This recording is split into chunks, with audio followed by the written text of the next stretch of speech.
The first question, in keeping with our format this evening, will be directed to Dr. Greg Bahnsen. Dr. Bahnsen, the question reads, what solid evidence do you have to maintain that the Christian faith is the only true religion with a God? There are religions far older and more or just as widespread, which millions of people consider valid. Once again, what solid evidence do you have to maintain that the Christian faith is the only true religion with a God? That's a very good and relevant question. I want to say two things just by way of preface. One, that isn't what the subject of our debate was tonight. However, that can't just be taken for granted. I mean, it's worthy of a debate. It's just that we couldn't do everything in one debate.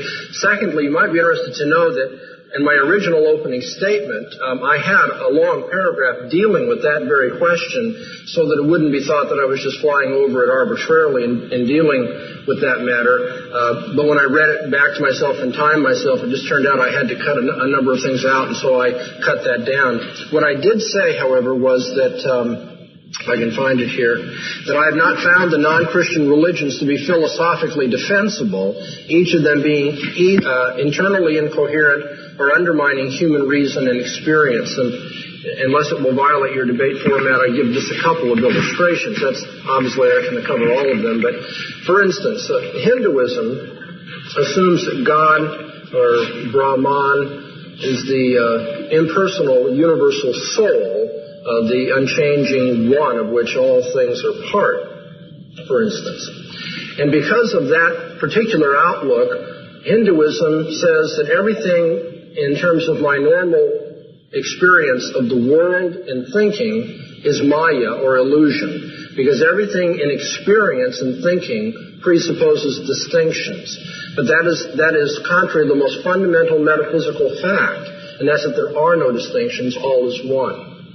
So basically, Hinduism tells me that all my thinking, all of my reasoning is illusion, and in so doing, you see, it undermines reason.